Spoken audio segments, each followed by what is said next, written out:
Hey, folks, it's your buddy Mike Messier. It's a wonderful Sunday evening. It's the end of a very interesting weekend. Hold on a second. Just a second. A little bit of adjustments. And I thought I'd do a couple of things tonight. This broadcast, I think I'm on One Pro Wrestling and Sports Fan YouTube channel right now as I speak, as you listen. Actually, it's Monday morning, 12:50 a.m. Monday Eastern Standard EDT time. I will probably replay this on my other One Mike Messier channel, which has Mike's Instant Movie Reviews, because I'm going to kind of do a twofer here, a doubler. I'm going to have a What's in the Box session, but also I want to talk about this documentary that probably a lot of you fine folks have not heard of, but maybe a few of you have. It's called The Mission. It's actually a National Geographic documentary. I saw it on Hulu. And this is not the film from like 30 or 35 years ago with, was it a Martin Scorsese film or some such thing? This would be a, uh, I don't know what's going on here. But anyway, this would have been a nice movie from National Geographic I saw on Hulu. I think it was made in 2019. And it takes place North Sentinel Island, which I guess is the fictional home of King Kong. And in reality, there are people there that, Americans, or people on the, you know, English people or whoever, we kind of think of these people as uncivilized or that they live in the Stone Age.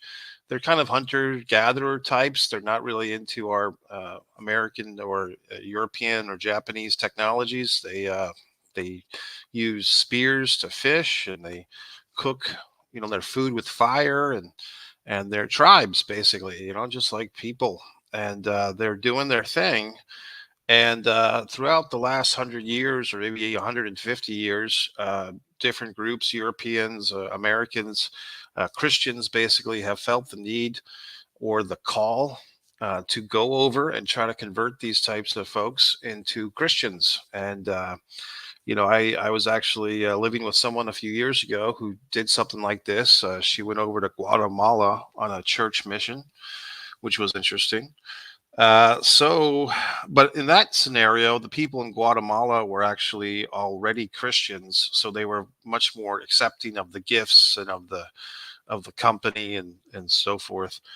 In this scenario, people are going to this North Sentinel Island to convert people who have never heard of Jesus, or if they have, they don't have a strong connection in any way, and they have their own beliefs, and they have nothing to do with the 12 disciples or of anything else of that nature. So the documentary, I think, does a really nice job of kind of balancing different people, people that were in this young guy's life. John Chow, I believe he was like just 20 or 23 years old. And John has a really interesting story. He's unfortunately passed away because basically what we're left to believe here, and I don't think they've ever found his body or anything, but basically, um, when he passed away, it's just assumed that the people, the tribe on North Sentinel Island, probably put a spear through his heart or through his head or through his neck, because apparently he had been warned. He had shown up to their island on like his canoe or his boat, his little boat, and he got off the boat and he was trying to raise his hands to show that he was not a threat or he had no weapon. And he lifted the Bible in the air. And I believe that in the movie it says that John's journal says that they shot a spear right through his Bible. And so he left.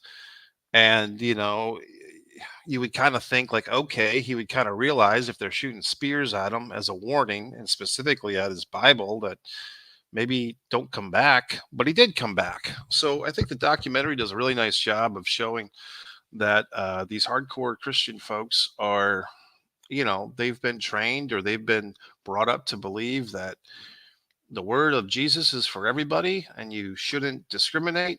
And even if you're persecuted or become a martyr for the cause yourself, so be it. You will have your heavenly reward.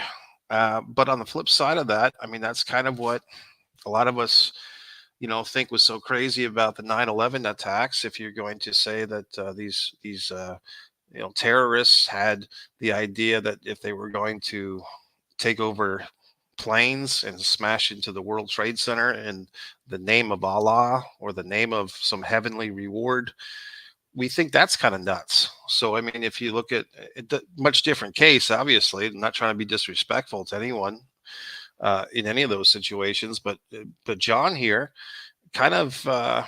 And the talking heads in this movie, at least one or two of them say this, John was warned, and other people, other Europeans and Americans have been warned to leave these people alone, even through groups that work with missionaries. This island is not really a good place to go. And I think the doc's pretty damn good. I mean, also they use some interesting techniques just as a filmmaker.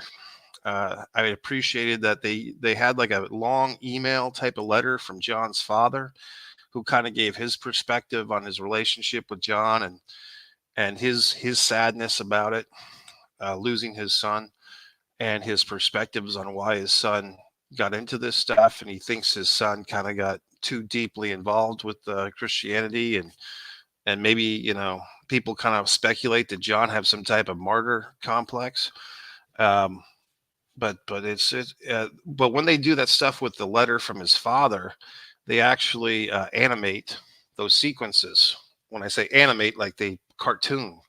So I mean, you're watching this kind of documentary, and we are in the day and age, folks, where most even average civilians at this point, for the last 10 years at least since the smartphone, and probably before that, most of us at some point, or a good portion, have been videotaped.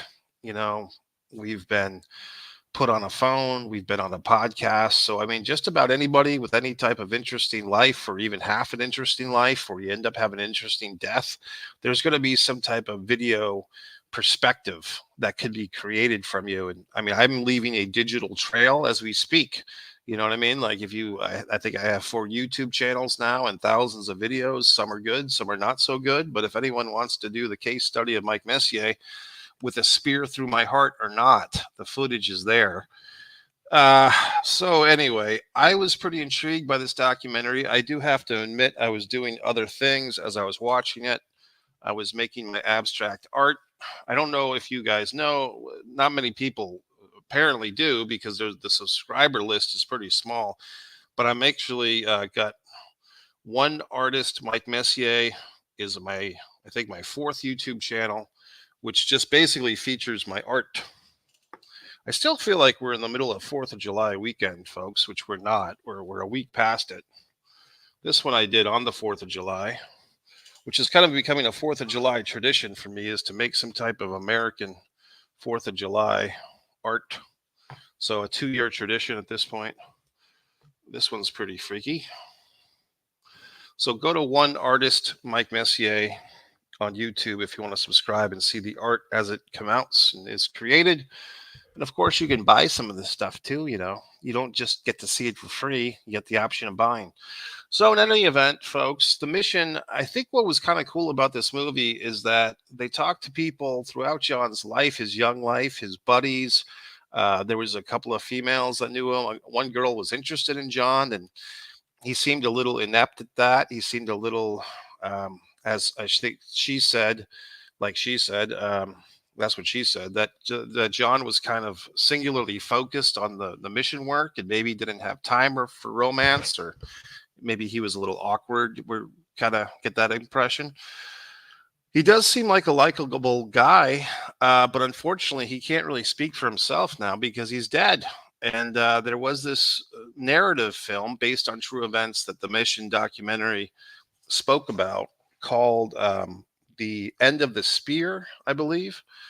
And I am actually going to put that on my to watch list. There's so many things, man. I just watched a bunch of little. I had like this Paramount trial subscription that I forgot about, or I didn't forget that I had it. I forgot the password, and it's because I had like one of my more obscure email accounts was to sign in. So I just went on to Paramount to dig up stuff in there and saw a bunch of cool documentaries. One was really sad. It was about the American history of lynching. Lynching. It was pretty intense, and actually a very short documentary, but it was powerful, and just you know, realize the depravity of that situation. Of course, some of you fine folks might be saying, well, gee whiz, Mike, we're all sitting on pins and needles for your response or your reaction to this attempt to murder a presidential candidate yesterday. I don't really know if I have anything to say that's going to be very enlightening to the conversation, except it seemed surreal. It did seem like some type of movie or something. Um, I see on Twitter or X, especially, there's a lot of debate on some folks think this was staged, but I would counter that. And believe me, I can go down the conspiracy rabbit hole just as good as anybody. And I don't blame folks for being suspicious of everything these days, but I would ask if this was some type of conspiracy or some type of staged event. We're left to see that a person in the audience got shot and killed that had a family, unless we think that's a hoax, which I personally don't think that's a hoax. And then the shooter got shot, like the 20-year-old kid who was on top of this building and shot at Trump. He's now deceased. So in my opinion, I mean, there are photographs, there are videos, uh, cell phones, smartphones, just people taking enough different camera angles that, I mean, it's kind of like, how much evidence do you need? And and some people are pointing out, well, Trump said, wait, I got to get my shoes. And he said wait, and he kind of pushed his fist. I would counter once again that, first off, the guys, the Secret Service guys, had already heard that the suspect was taken out by the time that Trump was looking for his shoes. They believed it was a single shooter. I mean, I guess this is all happening within seconds, so you would think that maybe they would take better precautions and not worry about the shoes. But I think that's just a very human instinct. I mean, I think if you've ever been in a situation where you're in a house or an automobile that's on fire, a lot of people are like, I got to get my phone, or I got to get my cat. And I like cats too, or I got to get my whatever, but phone, car keys, wallet. I mean, when you're in peril, a lot of times it's just instinctual. I got to get my shoes. I got to get this. I got to get that, because we all think like, hey, if I'm going to be walking around, I got to get my shoes. Now, I'm not sure why Trump didn't have his shoes on in the first place. That's maybe a good question. I mean, did he take his shoes off while he was doing the speech?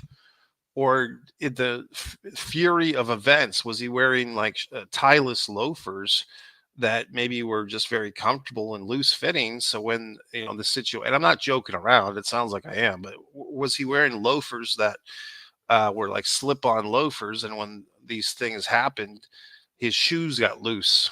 I don't know. I really don't, but I'm not thinking that the shoe line necessarily proves anything. And then even with Trump, pushing a little bit to make, get his fist out there to the crowd and say, fight, fight, fight. I mean, in Trump's defense of that scenario, or at least defense of this being realistic or real and not a staged thing, I think that's kind of on target for him, or what's the term that people use? On point, or on character, or on brand, I guess the kids say. But I mean, his whole deal is that he's this outsider and he's fighting the system and fighting for the common man. Now, whether you believe that or not, it's not my point. It's just that for him to shake his fist as an indignant, hey, you didn't get me, asshole. I mean, it kind of seems like what he would do. So, I mean, I think some people are trying to point to that, like, oh, how did he push by these? Well, I think, in some regard, the Secret Service guys, although they are highly trained, at least that's what we're told, um, it didn't seem like the A team out there yesterday. I mean, there were reports on the news or whatever I listened to, and I listened to NBC, I listened to Fox News, I listened to CBS, and they were all saying how great the Secret Service team was. I don't know. I mean, if this is all on the up and up, it didn't seem like a great team to me. But my point is, um, there's probably still some deference to a former president. You know what I mean? Um, in any event, it was a nutty experience, and I guess I just went against everything I said about not saying something. I just said something, but I'm hoping that and Biden and Trump, or at least Biden trying to make everybody come together right now over me. Well, that's great. But I think Tulsi Gabbard, if you really want to know my opinions on a lot of this stuff, Tulsi Gabbard articulates a lot of what I think better than I think it. I just recently reviewed her audio book on One Mike Messier. So in any event, folks, it was a nutty day. Let's get to the fun times. For those of you on the Pro Wrestling channel, One Pro Wrestling and Sports Fan, you've just seen a different look at your buddy Mike Messier. Over here on this channel, I don't really, on One Pro Wrestling and Sports Fan, this is where we talk pro wrestling and sports. And you're looking at this giant box. You might be thinking, well, gee whiz, Mike, why do you have a giant box in your hand? It's because now we're going to get to the fun time of our show, which is what's in the box. If you happen to be on YouTube or on Instagram, if you're on Instagram, you might want to come over to YouTube, One Pro Wrestling and Sports Fan YouTube channel, because I might be losing you pretty soon. I'm not sure how long these Instagram live streams last, but if you happen to be there, in fact, I want to say a little join the fun. In case you're watching me on YouTube and you want to see what I'm up to on Instagram, that's where I point a lot of my artwork. I think I'm just Mikey Messier over there. So this is what I do. I order stuff. This I've actually had for quite some time. I've been saving this for a special moment. I'm trying to see if there's like a date. Like when you get something in the mail, is there like a on the sticker, because it still has a sticker on it, ship date? Get this, you want to take a guess when I received it, when this was sent to me? This was sent to me May 3rd, 2023 from El Paso, Texas. Yeah, breaking out the scissors, folks. So this is by the way, once again, if you happen to be joining me in live time, this is Monday morning, 1:07 a.m. I don't really have a schedule for when I do these live streams. I just kind of go, I call it in the ring, or I call myself to the match. But I know that this is your fetish. You like to see the cutting, you like to hear it.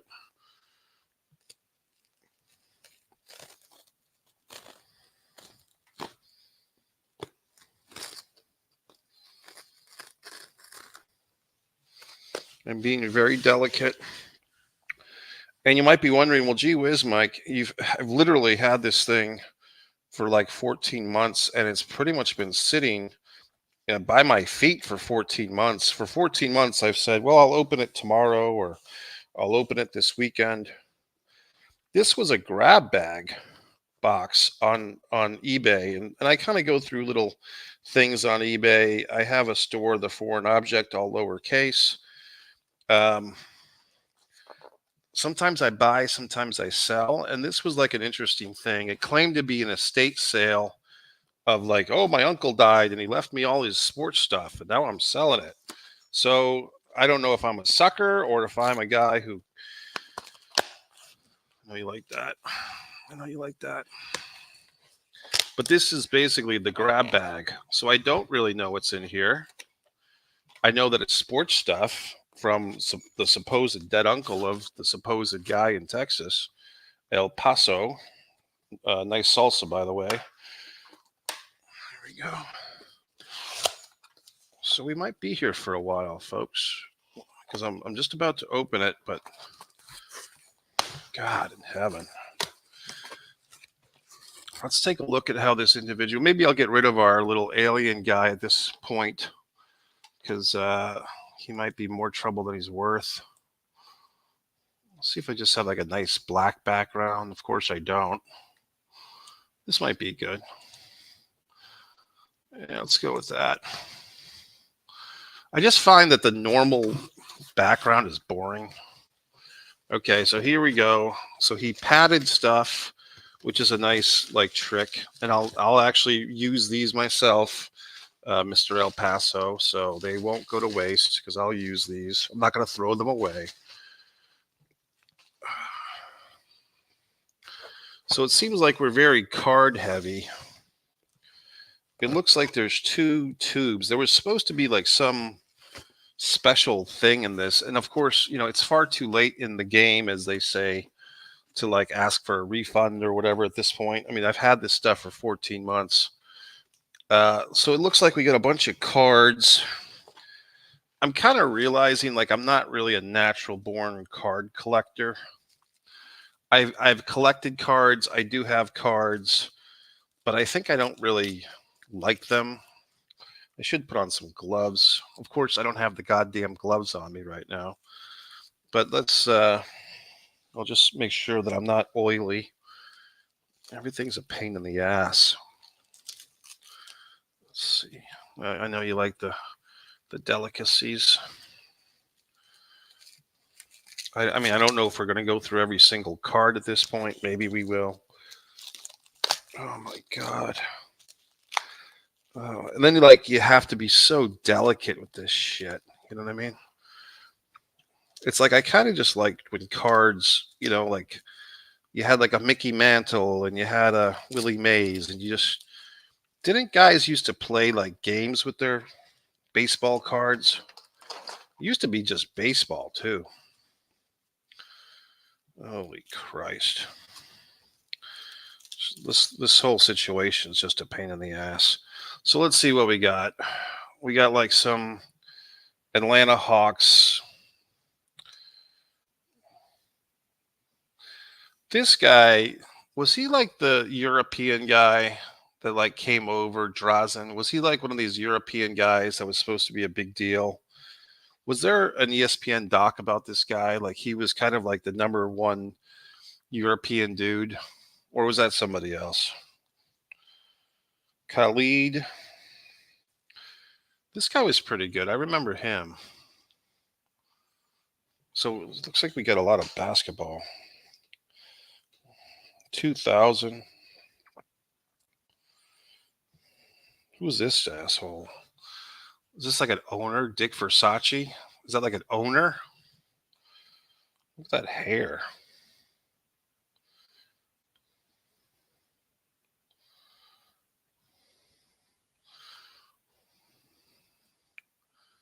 Is he a player? I've heard of this guy. I don't know, folks. I kind of have a feeling that the nephew took all the good stuff first, and he left the idiots like me with the crap. Uh, Rookie card of, was it like Lee Mayberry? Well,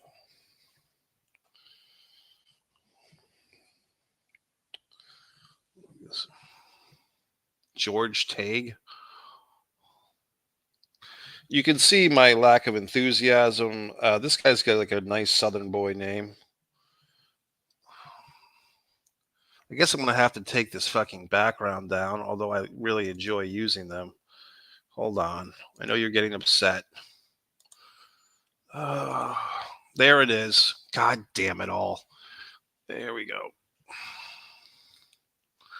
I just don't like having my real background. It's too intimate. Oh, dude. God damn it all. Uh, I don't know. It's just like a lot of people I've never heard of. But now I have all these fucking cards. Carlton Gray. That name sounds familiar. These are all people from like 20 years ago. And I guess, I mean, look, at the time I was in New England, the Patriots were the big deal.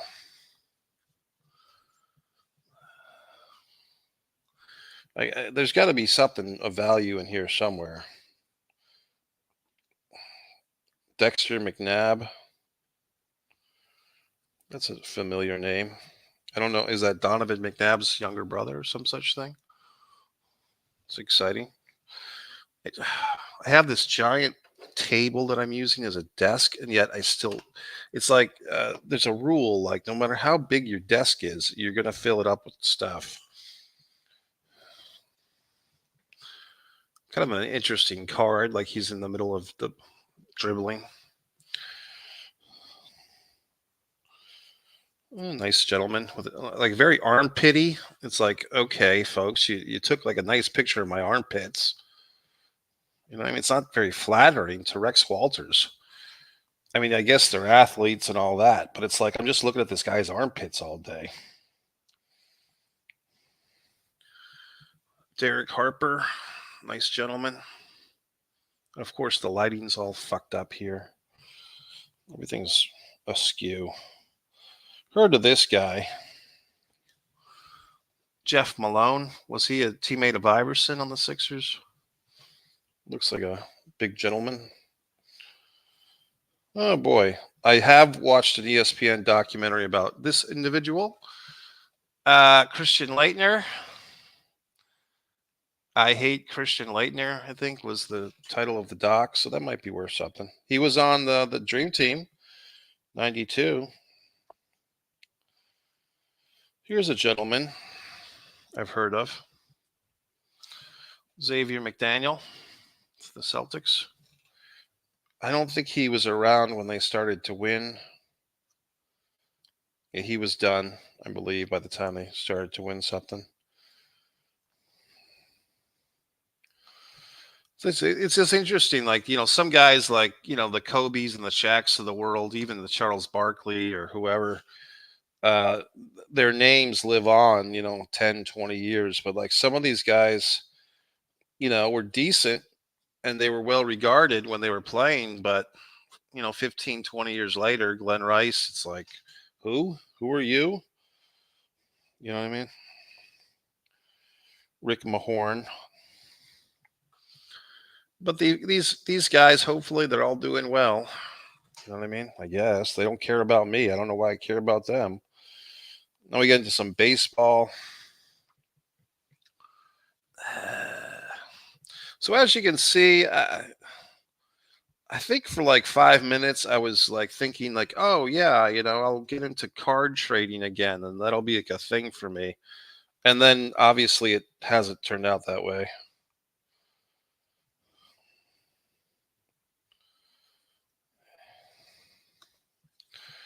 So I don't know.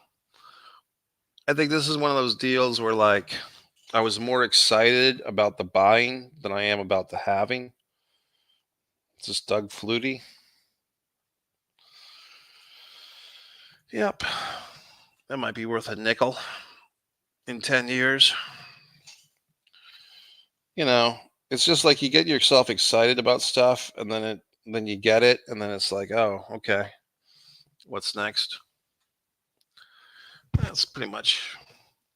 So now I've got stacks and stacks of this shit, folks. I just can't deal with it right now. But let's see what's on the other. I mean, we got a whole other thing here. Oh, that's a nice card. All right, so we got a Jason Kidd on the front, and we got a Jalen Rose on the back. Now, wasn't Jalen the guy that was married ever so briefly to Molly, to Miss Molly on my show there, the show that I watch, First Take? Um, so now there's a whole other thing. I mean, basically, the bunch of cards, and we got this odd situation. It's just like I need like a personal assistant to help me organize everything. I'll be taking applications. So there was supposed to be like some. This has got to be more cards though. This feels like it's going to be like some hockey thing, like 1994 hockey cards or some crap. Like it is supposed to be like some special item, and I just feel like it's more cards. So I don't. This seems like it's a year. Like this is like a whole set. So I think I'm just gonna like open this, be very delicate with it. Oh my god! I wonder if this is. Where's my goddamn gloves? Jesus H. Fuck. I mean, do you mind if I get my gloves? Well, I guess you're gonna have to. Excuse me for just a moment. I'm going to. Well, I can actually get them. No, these gloves are dirty. Hold on. I want to get a pair of gloves.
Everything is just a pain in the ass, isn't it? Oh, God.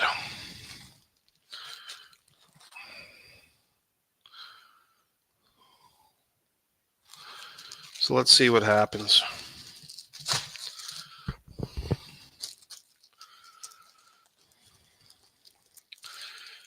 Ah, for Christ's sakes.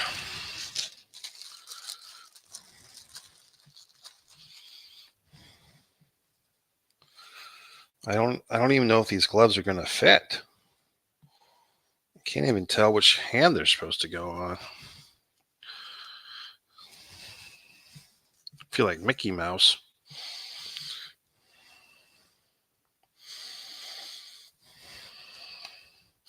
Does Mickey Mouse have 5 fingers on each hand?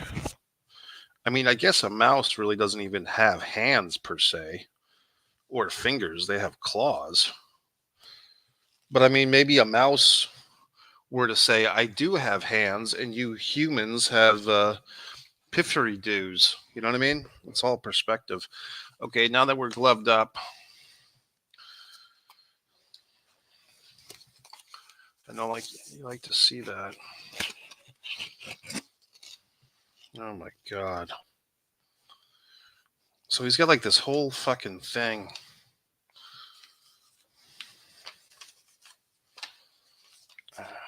He left like a whole little thing of a jag. So he kind of crammed like whatever the golden arches were. Like, okay. So what do we have here? Ultra football trading cards. 91. So that's kind of interesting. And then he kind of like chisel fucked like some other stuff. My Christ. God damn it all. Is this like a piece of the game?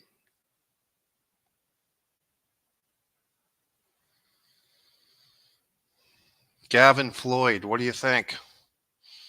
An official autograph of Gavin Floyd. Now, look, I'm not a big Phillies fan, so I can't really. I mean, the name is vaguely familiar. Classic clippings. So, all right. Gavin Floyd. Any Gavin Floyd fans out there, contact me. We can make a deal. I mean, I can't say I'm the biggest Gavin Floyd fan. Let's put this here gingerly.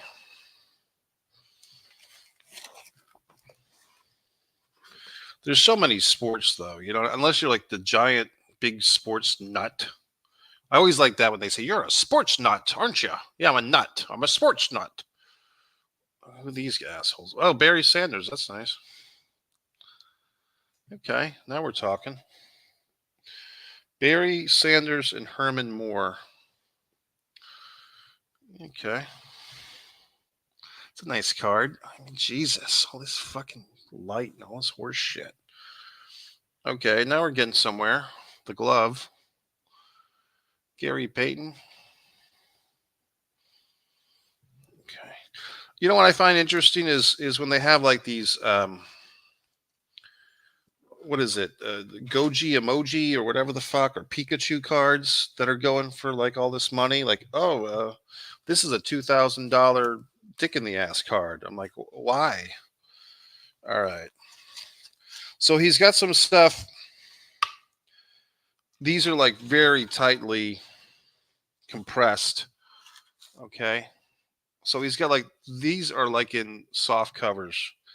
So I think I'll just see if I can get a few of these out of here without disrupting them, for God's sakes. It's like you need a scalpel. Of course, I could use my fingertips, but I don't want to get my fucking hands all over them. Jesus H. Everything's such a pain in the ass.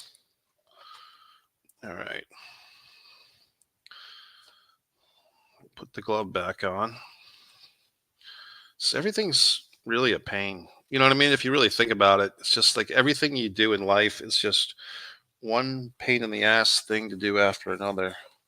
And then you're dead. And it's like, well, what did I get done? I don't know.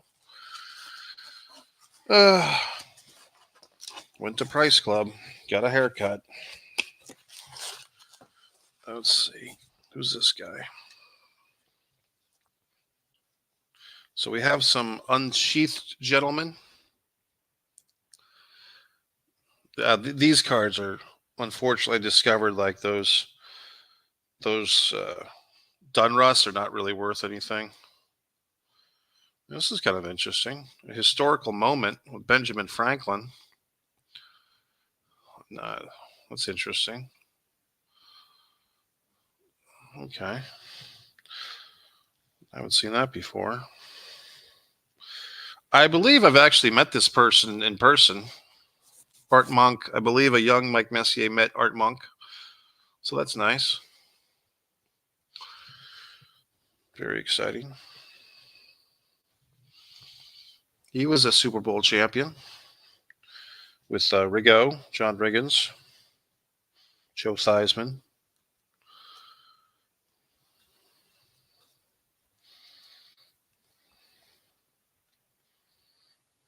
Look at this. This is a really cool card. I don't know if the player is that good. That's a nice card. I like that. That celebrates the thrill of victory. That's cool. Vincent Brisby.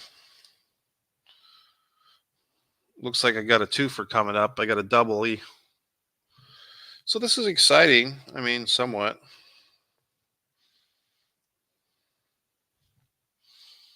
Dion Glover. It's actually not a double. They both just had the red background. Andre Miller.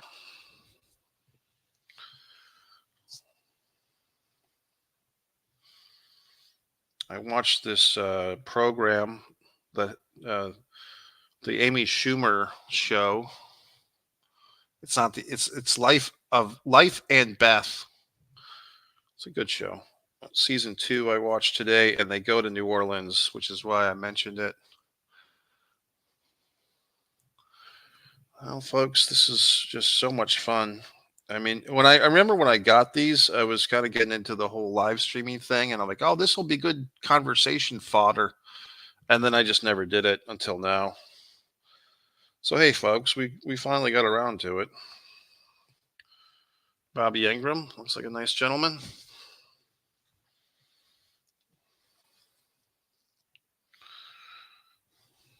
I guess I wish I knew sports better, because then I would have all these interesting insights. No wrestling cards and these things.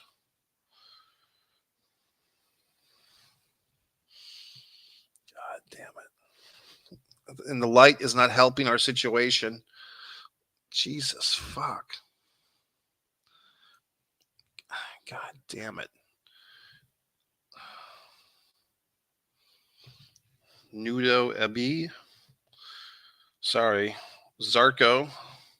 I wish I had some good stories about this guy, but I don't. I really just don't know sports very well.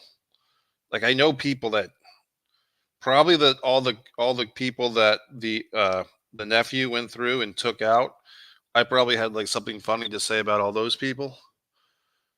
But there are some good things. I mean, we had a Barry Sanders in here. I guess I'm getting a little bored of this. No offense, because you've been such good company with all your comments.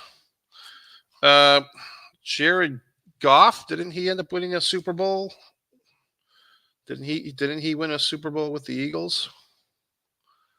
University of California, Berkeley. So that's kind of nice. That might be worth something. That might be worth 2 nickels. Oh, for Christ's sakes. I don't know. Just trying to do something with your life. Here we go, folks. All right. Well, I guess we could do this all night, but we won't. We'll call this a wrap. I mean, there's so many cards here. We could be here well beyond my tolerance for this exercise, your tolerance. 14 months in the making. Of course, I did double this up with the the Mike's Instant Movie Review of the Mission documentary. So I hope for those. And see, here's the thing: I'm never going to be able to get those cards. All came in this thing, and now I can't get them back in. There's no way. You know what I mean? And I don't want to squish the cards. I really don't. So I'm going to have to just figure this out. I really don't want to squish these nice cards. And he's got like some cards kind of like jiddle fucked in the sides. So like even in this perimeter, there's like a couple of cards he's wedged in there. Which I mean, it depends on how you look at it. It's like I guess they weren't compromised, but you know.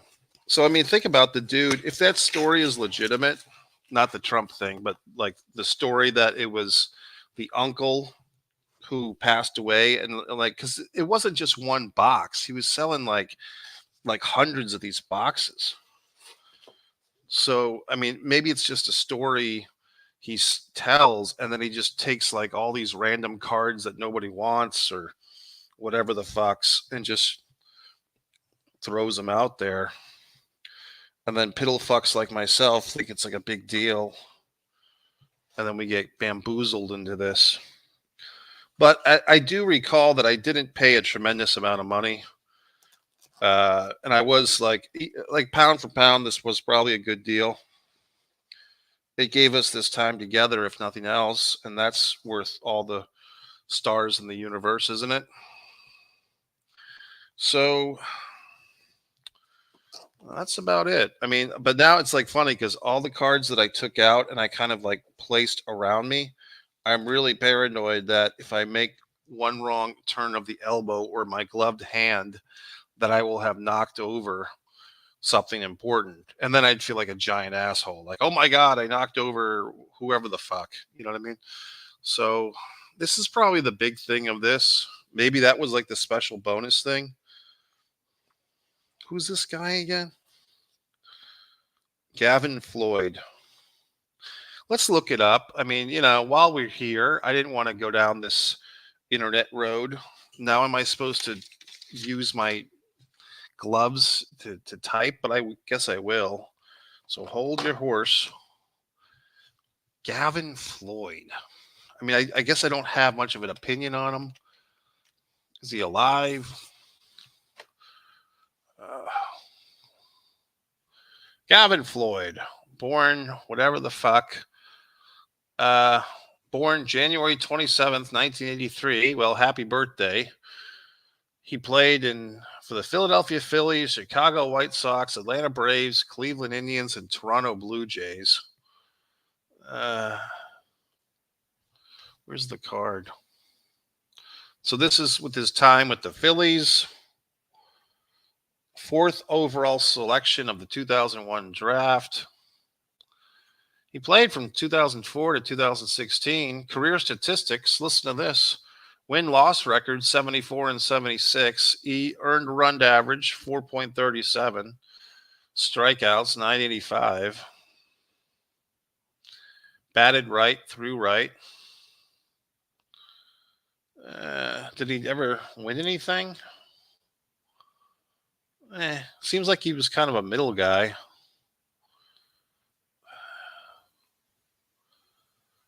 It just seems like he was just kind of, I mean, I don't know. You tell me. I don't want to insult this guy or his wonderful career.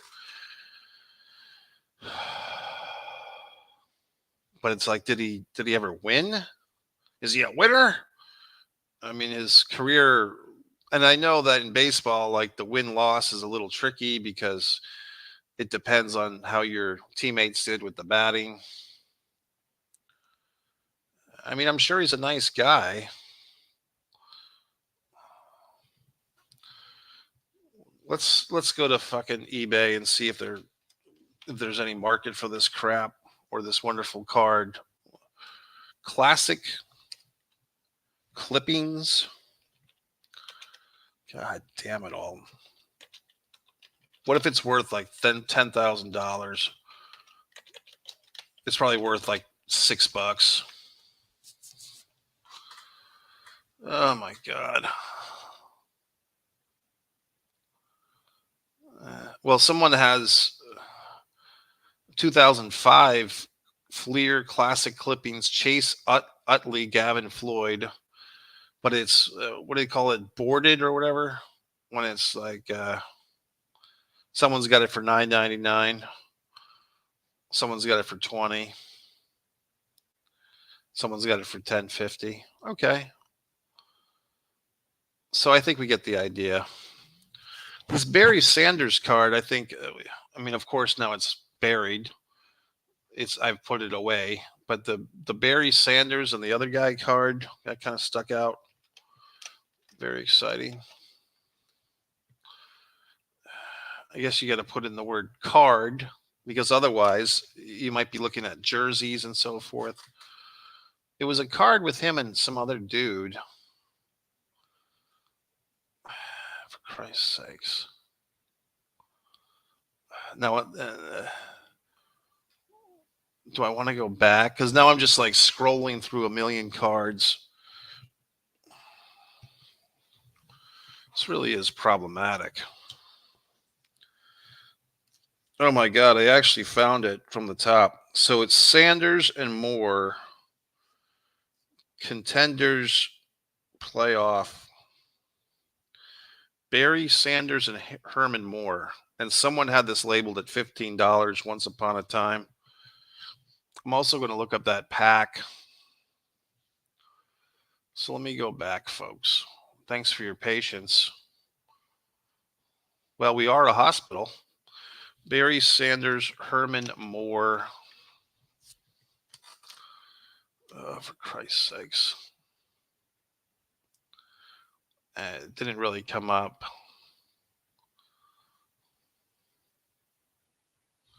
Let me look this up. Sanders Moore contenders playoff. This is such a pain in the ass.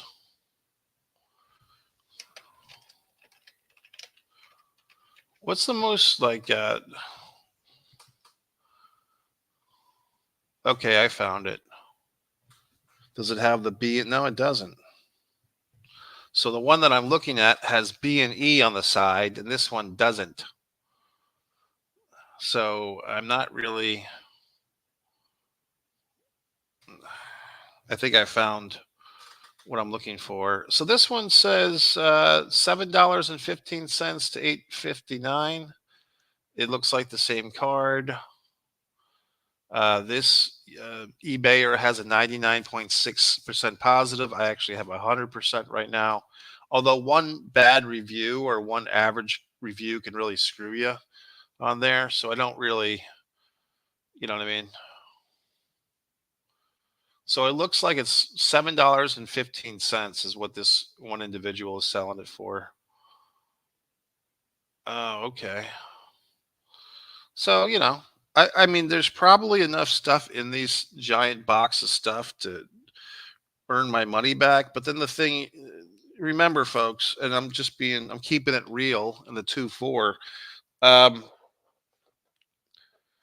I guess I just don't enjoy this as much as probably some of you would. I mean, I'm kind of enjoying it, but I'd rather be reading or painting or one of the other things that I do so well. Here we get to some old school baseball guys.